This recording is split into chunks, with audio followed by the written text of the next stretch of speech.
Okay, hello, I'm Brent Simon, and we're here to demonstrate this garage door safety device. It's August the 22nd, 2013, and we're going to show you the various ways that this thing detects different objects and people and devices for safety, and doesn't come down on them, doesn't crush them. The door will come to a certain point, see you from anywhere from a quarter of an inch to several inches to several feet away, depending on how it's adjusted. This normally is adjusted for within an inch to 2 to 3 inches. It also depends on the size of the object. Several things about this that are different than standard doors. One, it is totally non-contact. That is, the object comes under it and it will see the object before it hits, and it has enough time for the door to stop and retreat or go back up, or just stop depending on how we have the settings. We're going to demonstrate this with different devices and objects under the door. Let's start with just a person or a hand. Okay, we will start the door down and we'll just operate on small things first, like a hand or an arm, and show what it does with different sizes and shapes. Also, I'd like to mention it sees you further ahead. If something approaches it quickly, it sees you much sooner. If you move slower, it sees you a little closer. It gives it time to adjust. If you're moving very slow, it may barely touch you, but if the car or a person is running into it, it sees you ahead of time, much further out, so it still has time to stop and go back. We'll start with a hand.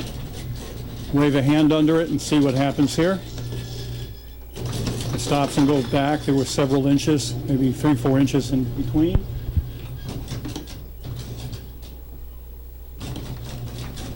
Oh, now I'm going to duck through the door.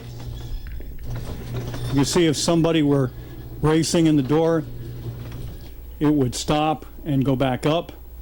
I'm going to put a couple objects on the floor.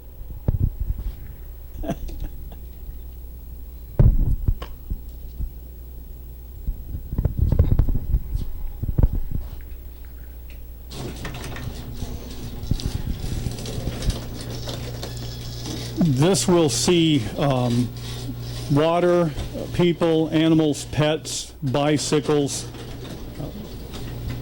cars, anything else that gets under it, but it will not see a car on the side of the door, but it'll still see your hand if it's directly under the door.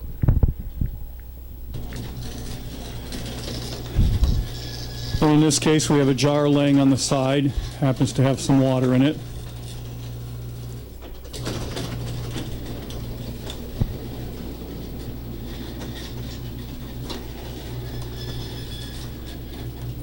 Okay, the next thing we'll do is we'll have a person under it. In this case, I'll put a leg at an angle, and it will just barely come up to the leg and then stop or go back up.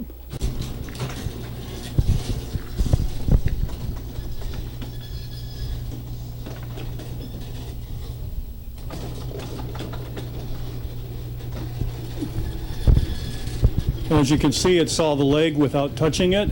If a person had to be trapped under the door or was incapacitated, if they were laying on the floor, it would see them and it would not touch them. Now we're going to test it as the door comes down to watch what happens when someone's standing under it. In this case, I've bent over a little extra so that it has more time to travel to my head. I'm too tall and it would stop right away. I want to show what happens when the remote is pressed and the door starts to come down. I'll let the safety device automatically see my head and it'll go back up and not touch. Here we go. I'm going to turn it on and watch what happens. And there you see it didn't touch my head at all. It just stopped and went right back up. Okay, now we're going to show you the device at the bottom of the door where we normally hook up to where the sensor is at the bottom. And this can be in different sizes. Right now this is a little larger than it will be in the final product. The sensor, as you can see, is picking me up. The beeps you're hearing are from my hand getting near the sensor. By the way, this sensor is totally impervious to rain and snow and dirt and sleet and other things that would interfere with a sensor of this type. In fact, the sensor is behind a piece of foam rubber. It could be wood or plastic. It could be any other kind of barrier. But as the sensor picks me up, you hear the beeps It can be programmed to beep once or several times. This is programmed to beep about 6 times. It also has a couple of other modes of sensitivity. For instance, well, first I want to show how it adapts to different speeds of a device approaching. Here I'm going to have my hand as it comes close to the door slowly. You're going to hear a clicking sound, and I don't know if you can pick this up on the camera or not, if you can turn the volume up later. But it'll sound a little bit like a Geiger counter. That is, it's starting to click as I'm raising my hand towards it and pulling away. You can see that. And if I go slow, if I go very slow, it clicks slowly.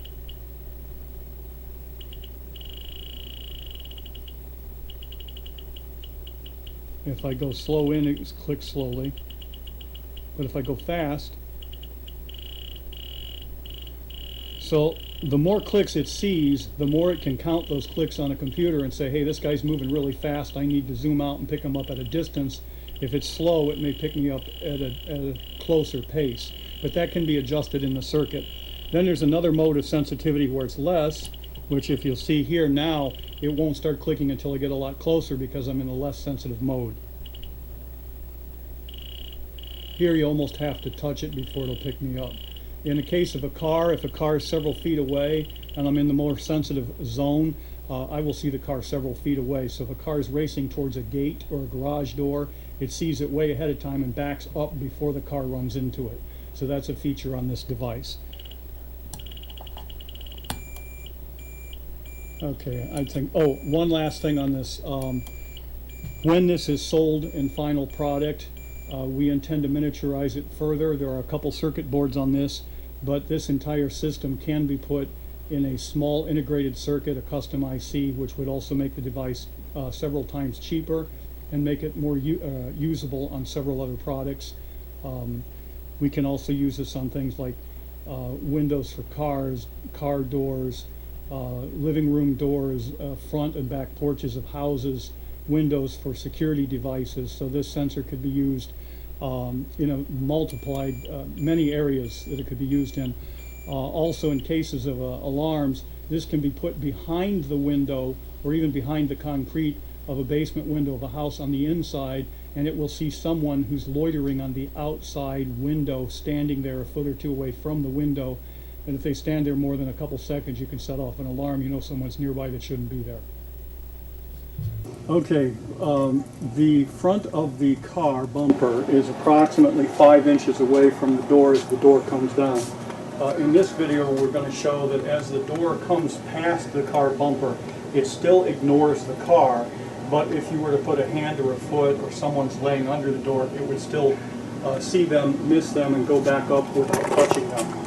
The idea here is to show that it can ignore large objects like a car parked in or out of the garage and can still be very close to the garage door. The sensor will miss the car or the truck or whatever's parked near it, but it will still see your hand or see some object beneath the door, so it won't crush the door but still ignore the vehicles. So now we're going to press the key to have it go down and see that it misses the car bumper.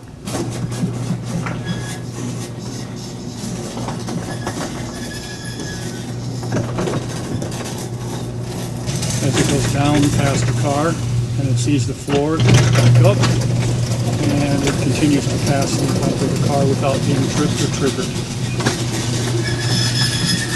And then the next thing would be to put a hand or a foot under the door while it's passing the car to show that the hand or the foot under the door will cause the door to trip and go back up.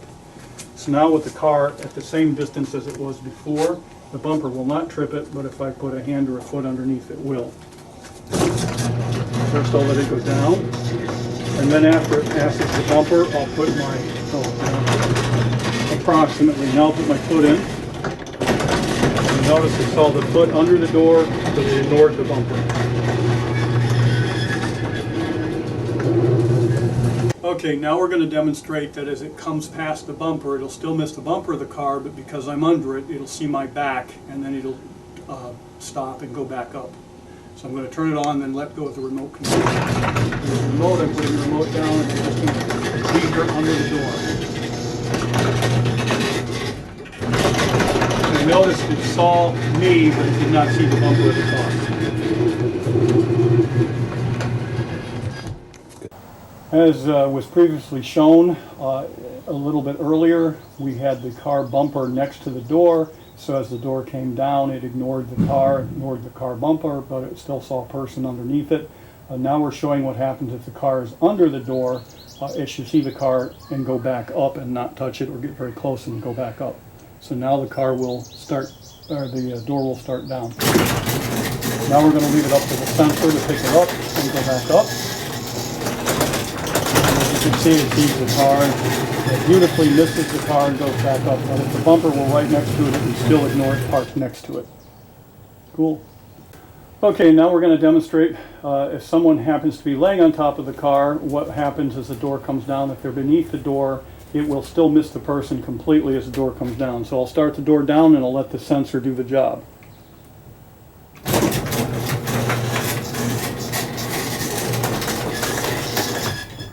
And as you can see, it did miss its back completely and went back up. So there you have it.